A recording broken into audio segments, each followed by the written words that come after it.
NDA कहकर हमसे vote लीजिएगा तो और हमको बेइज्जत कीजिएगा। वोट तो कर ही रहे हैं, वही तो मैं सवाल आपसे ले रहा हूँ। आपने कहा कई नेताओं का आपने नाम लिया, सिग्रीवाल साहब की बात कर ले तो लगातार जीत रहे हैं, पिछली बार भी जीते, इस बार भी लोकसभा में जीत गए। तो ऐसा राजपूत समाज को कब महसूस हुआ कि वो ठगा महसूस कर रहे हैं? अगर ठगा महसूस करते तो उनको वोट तो नहीं देते। हम लोगों ने जितवा कर भेजा, लेकिन राम बाबू सिंह यह कह रहे हैं कि बरहरा का सवर्ण समाज अब लालू परिवार के भरोसे है। पूरे बिहार का स्वर्ण समाज इस एनडीए सरकार को हटाने जा रही है। आप राजपूतों को अछूता नहीं रह सकते हैं सरकार से। बड़ाहरा में बड़ाहरा का बेटा ही चुनाव जीतेगा और बड़ाहरा में राम बाबू सिंह ही प्रत्याशी हैं, बाकी लोग बाहरी हैं। इस बात को आप समझिए। समस्या गिनवा रहे हैं, समाधान बताइए ना कि आपके पास ब्लूप्रिंट क्या है, आप क्या पहल करेंगे अगर आप जीत जाते हैं? आपको टिकट हम अगर पार्टी हम पर भरोसा करती है। आरजेडी के बैनर तले आप लगातार जनसंपर्क कर रहे हैं, लग रहा है आरजेडी से आपको सिंबल मिलेगा? देखिए, मैं पहले ही बोला कि मैं राजपूत समाज से आता हूं और एक टेबल पर बैठकर पूरे बड़ाहरा के विकास का खाका मेरे पास है। तो हम लोग एक टेबल पर तेजस्वी प्रसाद यादव के नेतृत्व में बैठकर बड़ाहरा के हर एक मुद्दे पर विचार करके सारी समस्याओं का समाधान किया जाएगा। क्या लगता है, आप जिस समाज से आते हैं, सवर्ण समाज है और एनडीए का वोट बैंक माना जाता है, अगर आप आरजेडी का सिंबल लेते हैं तो जीत सुनिश्चित हो पाएगी? पहले आप हमको समय दीजिएगा थोड़ा सा और बढ़िया से, पहले हमको बोलने दीजिए। एक हस्ती होते हैं सिग्रीवाल साहब, राजीव प्रताप रूढ़ी जी, राधा मोहन सिंह, बीड़ा सिंह, लवली आनंद, ये पांच लोग राजपूत समाज से जीतकर केंद्र में गए, लेकिन हमारे साथ छलावा किया गया। हमें कहीं राम बाबू जी ये बताइए कि तेजस्वी से बातचीत हो रही है, टिकट कंफर्म है? काम में विश्वास करने वाला मैं आदमी हूं। लेकिन कई उम्मीदवार हैं, कई प्रत्याशी हैं आपके बरहरा में जो लगातार जनसंपर्क कर रहे हैं, जनता के बीच जा रहे हैं। आपका नंबर कितने पर आ रहा है? अच्छी बात है, जितने भी प्रत्याशी हैं, हमारी पार्टी इतनी मजबूत है कि हमारी पार्टी से सब लोग लड़ना चाह रहे हैं। शाहबाद कॉन्क्लेव 2025 में मंच पर मौजूद हैं राम बाबू सिंह। बहुत बहुत स्वागत है आपका राम बाबू जी। कैसी तैयारी चल रही है? चुनावी बिगुल बज चुका है और लगातार आप प्रयासरत हैं टिकट के लिए। देखिए, पहले तो शाहबाद कॉन्क्लेव का आप लोगों ने आयोजन किया। शहर में इस तरह का आयोजन पहली बार हो रही है। इसके लिए हम आपके चैनल को और यहाँ तमाम लोग जितने जुटे हुए हैं, लोग हमारे साथी, दोस्त, मित्र, हमारे कार्यकर्ता, सभी को धन्यवाद देते हैं और पूरी आशा करते हैं कि इस तरह का कार्यक्रम हमेशा आप लोग के द्वारा किया जाए, जिससे जनता में और लोगों में नए युग का शुरुआत हो। चुनावी बिगुल बज चुका है, लगातार आप क्षेत्र में घूम रहे हैं, टिकट की इच्छा है आपकी, कैसी तैयारी है पहले तो ये बता दीजिए।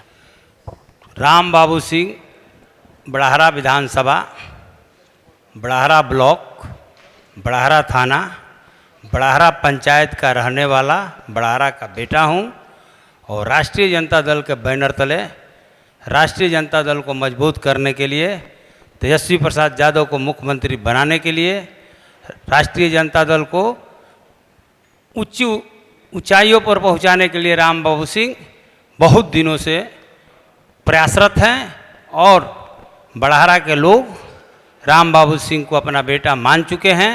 इसलिए बड़ाहरा बदलाव के मूड में है, पूरे बिहार बदलाव के मूड में है और पूरे बिहार में नई जोश, नई उमंग और जुआ सरकार बनने जा रही है तेजस्वी यादव के नेतृत्व में और उसमें बड़ाहरा भी अहम भूमिका निभाने जा रहा है। इसमें कोई शक और संदेह नहीं होनी चाहिए।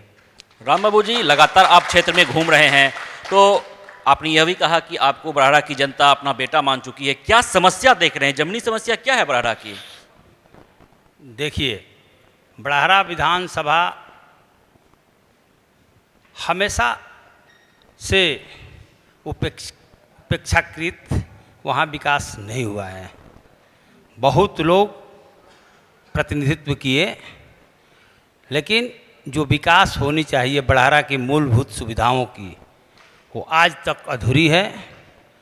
और हमें लगता है कि बड़हरा की समस्याओं को समाप्त करने के लिए सफल प्रयास नहीं किया गया, जिससे बड़हरा की जनता हर साल बेरोजगारी, महंगाई, पलायन, बाढ़ की विवस्था से जूझ रही है। अनेकों बड़हरा में अंबार लगा हुआ है असुविधाओं का, इसलिए बड़हरा परिवर्तन करनी चाहती है और बड़हरा की जनता निश्चित तय कर ली है कि अबरी बार परिवर्तन करेंगे और तेजस्वी यादव के नेतृत्व में सरकार बनाएंगे, उसमें बड़हरा पहले पौधान पर रहेगा। तो आपके पास कोई ब्लूप्रिंट है कि आप बेरोजगारी को दूर कर पाएं, पलायन को रोक पाएं, ऐसा कुछ आपके पास? देखिए, मैं राजपूत समाज से आता हूं और सभी समाज वर्ग के लोगों को हम हमेशा अपने से मदद करते आ रहे हैं। जो भी हमारे पास साधन है, हमारे पास ब्लूप्रिंट ही नहीं, पूरे बड़हरा के विकास का एक खाका है। इसलिए है कि मैं पेशे से संवेदक भी हूँ और पूरे बिहार में मैं हर समस्याओं को जानता हूँ और हर इंजीनियरों के साथ बात करके और हर जगह का निदान किया जाता है। तो हमारे यहाँ सबसे बड़ी समस्या है बाढ़ की समस्या। अगर बक्सर कोइलवर तटबंध जो बड़हरा का लाइफ लाइन है, उसके गैप क्लोजर पर स्विच गेट लगाकर और रोड को चौड़ीकरण कर दिया जाता तो बड़हरा में बाढ़ की समस्याओं से बहुत ज़्यादा निदान पाया जा सकता है। दूसरी वहाँ की समस्या है टोपोलैंड, जो हमारे किसानों की ज़मीन, ये एनडीए की निकम्बी सरकार हजारों हजार एकड़ ज़मीन पर टोपोलैंड घोषित करके हमारे किसानों का मलिकाना हक छीन ली है। तीसरी समस्या, हर साल एक पंचायत है हमारा खवासपुर, वो हर साल 4 महीने के लिए वहाँ यातायात बहाल होती है पीपा पुल के माध्यम से, लेकिन आज तक बहुत लोग प्रतिनिधित्व किए, एक अस्थाई पुल का वहाँ निर्माण नहीं हुआ। वहाँ अस्थाई पुल का निर्माण अति आवश्यक है। बड़हरा का ब्लूप्रिंट है, वहाँ की स्वास्थ्य सुविधाएं चरमराई हुई है। बड़हरा में 3 ब्लॉक हैं बड़हरा विधानसभा में, आरा, कोइलवर और बड़हरा। बड़हरा ब्लॉक, आरा ब्लॉक और कोइलवर ब्लॉक में आप समस्या गिनवा रहे हैं, समाधान बताइए ना कि आपके पास ब्लूप्रिंट क्या है, आप क्या पहल करेंगे अगर आप जीत जाते हैं, आपको टिकट? हम अगर पार्टी हम पर भरोसा करती है, हम जीतते हैं तो बड़हरा से बेरोजगारी, बड़हरा से पलायन, बड़हरा की महंगाई, बड़हरा के नौजवानों को रोजगार, अच्छी शिक्षा, एक महाविद्यालय का निर्माण हर ब्लॉक में, बक्सर कोइलवर तटबंध को दुरुस्त करना तथा खवासपुर में अस्थाई पुल का निर्माण करना, स्वास्थ्य व्यवस्था ठीक करना तथा भ्रष्टाचार मुक्त बड़हरा, स्वाभिमानी बड़हरा, स्वावलंबी बड़हरा बनाना हम चाहते हैं। आरजेडी के बैनर तले आप लगातार जनसंपर्क कर रहे हैं, लग रहा है आरजेडी के से आपको सिंबल मिलेगा? देखिए, मैं पहले ही बोला कि मैं राजपूत समाज से आता हूं और बड़हरा में राजपूतों की भागीदारी होनी चाहिए, क्योंकि हमारे नेता और होने वाले मुख्यमंत्री तेजस्वी प्रसाद यादव ने बोला है कि हमारी पार्टी A to Z की पार्टी है। अगर A to Z की पार्टी है, माई बाप की पार्टी है, माई बाप की पार्टी जब हो गई तो बड़हरा में हमें अगर तेजस्वी प्रसाद यादव जी टिकट देते हैं तो पूरे बड़हरा के लोग, वहाँ दल नहीं रह जाएगा, बड़हरा के लोग सब दिल बनकर हमारे साथ खड़े होकर विधानसभा में भेजने का काम करेंगे और एक टेबल पर बैठकर पूरे बड़हरा के विकास का खाका मेरे पास है, तो हम लोग एक टेबल पर तेजस्वी प्रसाद यादव के नेतृत्व में बैठकर बड़हरा के हर एक मुद्दे पर विचार करके सारी समस्याओं का समाधान किया जाएगा। क्या लगता है, आप जिस समाज से आते हैं, सवर्ण समाज है और एनडीए का वोट बैंक माना जाता है, अगर आप आरजेडी का सिंबल लेते हैं तो जीत सुनिश्चित हो पाएगी? पहले आप हमको समय दीजिएगा थोड़ा सा और बढ़िया से, पहले हमको बोलने दीजिए। आप समझिए, राजपूत समाज, हमारा समाज एनडीए को एक मुफ्त वोट देते आ रहा है। लेकिन केंद्र की अमित शाह और मोदी की सरकार, साथ में एनडीए नीतीश जी की सरकार ने हमारे समाज के साथ छलावा किया। हमारे समाज से पांच एक हस्ती होते हैं, सिग्रीवाल साहब, राजीव प्रताप रूढ़ी जी, राधा मोहन सिंह, बीड़ा सिंह, लवली आनंद, ये पांच लोग राजपूत समाज से जीतकर केंद्र में गए, लेकिन हमारे साथ छलावा किया गया। हमें कहीं भी इज्जत मान सम्मान नहीं दिया गया। सरकार में भागीदारी हमारी नहीं है, इसलिए राजपूत समाज अपने को ठगा हुआ महसूस कर रहा है और पूरा राजपूत समाज ये मन बना लिया है, ये शाहाबाद है, यहाँ हम लोग का गढ़ है। शाहाबाद के सारे लोग ये बिगुल फूके हैं कि एनडीए को हम लोग को भगाना है और तेजस्वी प्रसाद यादव को मुख्यमंत्री बनाना है। दूसरी बात, बिहार में एनडीए की सरकार चल रही है, हमारे समाज से छोटी छोटी मंत्रालय दी गई है, जिससे हमारे समाज के लोग उस मंत्रालय से हमारे समाज का कोई विकास नहीं कर सकते हैं। उस तरह की मंत्रालय मिली हुई है, उस पर भी हम लोग चुप रहे।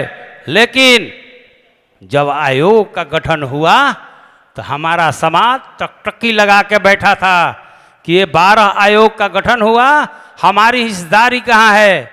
तो हमारी हिस्सेदारी शून्य है।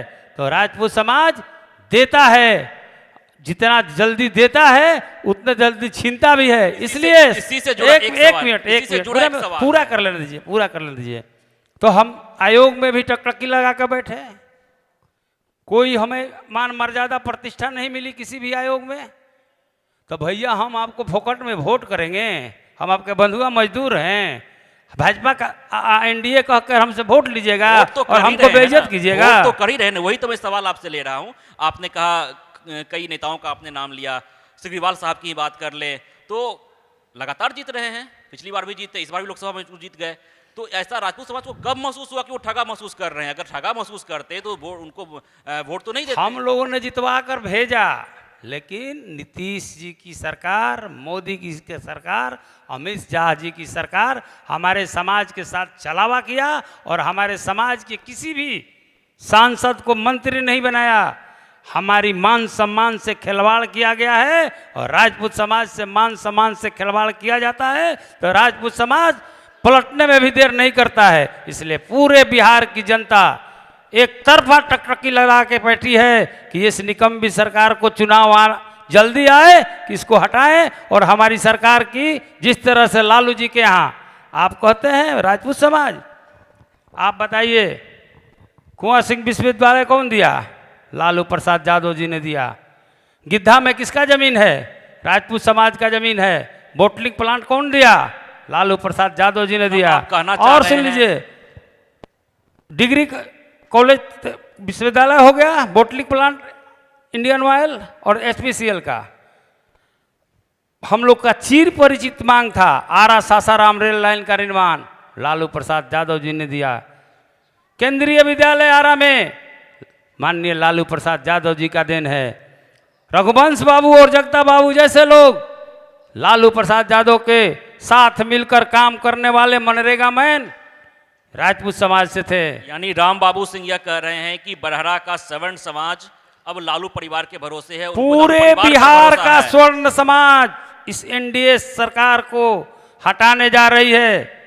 आप राजपूतों को अछूता नहीं रह सकते हैं सरकार से।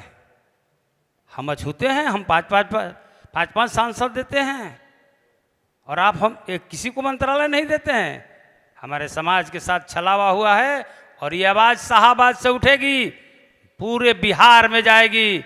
और बिहार में जाकर हमने पटना में गया था, आपको याद होगा 1600 गाड़ी लेकर हमने पटना गया था युवा छात्र संवाद में। हमने वहाँ ही आह्वान किया था कि छात्र और युवा अबरी बार करवट ले लिए हैं और इस निकम्मी सरकार को हम लोग उखाड़ के फेंक देंगे और आने वाले दिन में तेजस्वी प्रसाद यादव को मुख्यमंत्री बनना तय है। इस बात को आप मानिए। अच्छा राम बाबू जी, ये बताइए कि तेजस्वी से बातचीत हो रही है, टिकट कंफर्म है? काम में विश्वास करने वाला मैं आदमी हूँ। मैं रोज मेरा 10 गाड़ी प्रतिदिन बैनर, पोस्टल, माइक, हैंडबिल के माध्यम से एक एक गांव, एक एक टोला, एक एक मोहल्ला में घूम रही है। मेरा प्रचार रथ आज भी चालू है। नेता को फैसला करना है, सब फैसला नेता का मान्य होगा, लेकिन हम जानते हैं कि तेजस्वी प्रसाद यादव जी ने हमको निश्चित रूप से सिंबल देंगे। जिस तरह से हमारा प्रचार प्रसार अभियान चालू है, हम बड़ाहरा का बेटा हैं और बड़ाहरा का बेटा बड़ाहरा ने ललकारा है कि राम बाबू सिंह अबरी बार विधानसभा में जाएगा और तेजस्वी प्रसाद यादव के हाथ को मजबूत करेगा। अगर बड़ाहरा से आवाज़ उठेगी तो पूरे शाहाबाद में जाएगी। अगर एक टिकट तेजस्वी प्रसाद यादव एक राजपूत को देते हैं बड़ाहरा से, तो ये आवाज़ पूरे शाहाबाद में जाएगी और पूरी शाहाबाद मिलकर पूरे बिहार में जाएगी कि तेजस्वी प्रसाद यादव जी भी लालू प्रसाद यादव के जैसे बड़े दिल दिखाकर बड़ाहरा में राजपूत को टिकट दिए। हमेशा राष्ट्रीय जनता दल से बड़ाहरा में राजपूत समाज का लोक प्रतिनिधित्व किया है। राष्ट्रीय जनता दल से एक बार गलती से 2015 में नीतीश जी और लालू जी एक हुए, सोशल इंजीनियरिंग हुई। उसमें राघवेंद्र प्रताप सिंह जो हमारे बड़े भाई हैं साइकिल पर चढ़ गए, समाजवादी पार्टी से चुनाव लड़ गए और 14,000 वोट को उन्होंने काट लिया। उसमें एक बार सरोज यादव जीते हुए हैं, नहीं तो बराबर हमेशा राष्ट्रीय जनता दल के तरफ से राजपूत ही वहाँ प्रतिनिधित्व किया है। इसलिए राजपूत का प्रतिनिधित्व करना वहाँ बनता है और वो मेरा हक है। लेकिन कई उम्मीदवार हैं, कई प्रत्याशी हैं आपके बड़ाहरा में जो लगातार जनसंपर्क कर रहे, जनता के बीच जा रहे हैं। आपका नंबर कितने पर आ रहा है? अच्छी बात है। जितने भी प्रत्याशी हैं, हमारी पार्टी इतनी मजबूत है कि हमारी पार्टी से सब लोग लड़ना चाह रहे हैं। अंतिम फैसला शीर्ष नेतृत्व को करना है और शीर्ष नेतृत्व निश्चित रूप से फैसला करेगी और बड़ाहरा अव्वल नंबर पर रहेगा। आपके समाज से भी आने वाले प्रत्याशी आपके ही विधानसभा में जनसंपर्क अभियान में हैं, तो इतना भरोसा है तेजस्वी यादव और लालू प्रसाद यादव पर? कौन है? नाम जानते हैं? भली भांति जानते आप होंगे। नाम जानते हैं क्या? थोड़ा बताइए हमको। जनता जानती है। नहीं, आप बताइए ना। हमारे आप पूछ रहे हैं कौन है हमारे यहाँ का प्रत्याशी, तो नहीं बताइए। बड़ाहरा से कौन है बताइए? राजपूत समाज में बड़ाहरा से कौन है? आप भली भांति एक दो नाम तो बता दीजिए। यानी आप कहना चाहते हैं कि नहीं है? जो बड़ाहरा में बड़ाहरा का बेटा ही चुनाव जीतेगा। वो तो बड़ाहरा चुनाव जीतने में की बड़ाहरा बात हुई का ना। बेटा ही चुनाव जीतेगा और बड़ाहरा में राम बाबू सिंह ही प्रत्याशी हैं, बाकी लोग बाहर ही हैं। इस बात को आप समझिए। आप जो बात कह रहे हैं ना कि प्रत्याशी हैं, तो आप बढ़िया से पता कीजिए उनका गांव कहाँ है, उनका ससुराल कहाँ है, उनका नैहर कहाँ है, चाहे जो कहाँ से लड़ रहे हैं, कहाँ से आ रहे हैं, कहाँ जा रहे हैं। बड़ाहरा में बड़ाहरा के लोग लड़ेंगे और बड़ाहरा के लोग जीतेंगे। बाहरी की कोई इंटरेस्ट बड़ाहरा बर्दाश्त नहीं करेगी। अच्छा राम बाबू जी, ये बताइए कि चलिए आप चुनावी संग्राम में तो कूद ही गए हैं, तो आपका एजेंडा क्या है? अगर आप जीतते हैं तो पहला 3 काम क्या करेंगे बड़ाहरा के लिए? पहले तो शिक्षा को दुरुस्त किया जाएगा। तीनों ब्लॉक में डिग्री कॉलेज बनाया जाएगा। बक्सर कोल और तटबंध को रिपेयर करके बाढ़ से मुक्ति दिलाई जाएगी। बेरोजगारी कम करने के लिए नीति बनाई जाएगी। पलायन रोकने के लिए फैक्ट्रियां लगाई जाएगी। पीपा पुल के जगह पर अस्थाई पुल का निर्माण होगा। स्वास्थ्य व्यवस्था ठीक की जाएगी। गरीबी मिटेगी। ब्लॉक से भ्रष्टाचार हटेगा और नया खुशहाल स्वाभिमानी स्वावलंबी बड़ाहरा बनेगा। ये बताइए कि आपके नेता तेजस्वी यादव पर कई तरह के आरोप भी लगते हैं। एक नया आरोप लग रहा है, बिहार अधिकार यात्रा पर निकले थे, कलम बांटने की बात तो लगातार तेजस्वी यादव अलग अलग मन से कर रहे थे। अब उन्होंने कलम बांटा भी, लेकिन उसका जो स्वरूप था उस पर अब प्रतिक्रिया आ रही है। प्रशांत किशोर ने प्रतिक्रिया दी कि कलम को फेंका नहीं जाता है। आपकी क्या राय, ईमानदारी से बताइए। हमारी राय, हमारे नेता के साथ जिस तरह का जन सैलाब चल रहा है पूरे बिहार में, जिस तरह से जन सैलाब उमड़ा हुआ है और पूरा बिहार बदलाव के मूड में है, तो ऐसी स्थिति में एक एक आदमी को प्लीज प्लीज करके कलम देने की फुर्सत तो हमको नहीं लगता है कि है। इतनी जन सैलाब में आप कैसे दीजिएगा कलम सबको देकर? इसलिए जहां बंदूक की बात हो रही थी, वहां हमारे नेता माननीय तेजस्वी प्रसाद यादव जी, बिहार के भविष्य होने वाले मुख्यमंत्री, कलम बांट रहे हैं। ये परंपरा चालू किया जा रहा है कि आप बंदूक बांटोगे, हम कलम बांटेंगे। नई सोच के, नए विचार के, नए विजन वाले नेता हैं, इसलिए पूरे बिहार एक बार जरूर मौका देने जा रही है तेजस्वी प्रसाद यादव को। इस कनक्लेव के माध्यम से याद रखिएगा कि इस कनक्लेव के माध्यम से मैं आपको बता देना चाहता हूं कि पूरे बिहार के युवा छात्र धर्म जाति से ऊपर उठकर नीतीश कुमार को हटाने जा रहे हैं और तेजस्वी प्रसाद यादव को मुख्यमंत्री बनाने जा रहे हैं। चलिए राम बाबू जी, आपका बहुत बहुत शुक्रिया, आभार। आप फर्स्ट बिहार झारखंड के शाहबाद कॉन्क्लेव में आए और यहाँ पर आपने खुलकर तमाम मुद्दों पर बातचीत की, इसके लिए आपका बहुत बहुत शुक्रिया। धन्यवाद। पैनोरमा ग्रुप, जो सोचता है वो करता है। आपके अपने सपनों का आशियाना। ये लो मुंह मीठा करो, आज मैंने अपना जॉब छोड़ दिया, अब हम पूर्णिया वापस जाएंगे। जॉब छोड़ दिया है? मतलब ये घर कैसे चलेगा? हम करेंगे क्या? और माँ बाबूजी क्या बोलेंगे? इसलिए मैं एक और मिठाई का डब्बा लाया। अपने बिजनेस के लिए लोन अप्रूव हो गया। अरे लोन अप्रूव हो गया वो तो ठीक है, लेकिन पूर्णिया में हम रहेंगे कहाँ? अपना घर भी तो नहीं है वहाँ। इसलिए तो एक और मिठाई का डब्बा अलग से लाया हूँ। हमने पूर्णिया में घर ले लिया है, पूर्णिया के ई होम्स पैनोरमा में। पूर्णिया में पैनोरमा ग्रुप लेकर आए हैं ई होम्स पैनोरमा। बड़ा घर, आलीशान जिंदगी और अत्याधुनिक सुविधाओं के संग। अरे अरे, अब क्यों मुंह मीठा करवा रही हो? क्योंकि हम घर वापसी जो कर रहे हैं। घर वापसी की खुशी पूर्णिया में ई होम्स पैनोरमा के संग। E Homes Panorama, luxurious lifestyle redefined.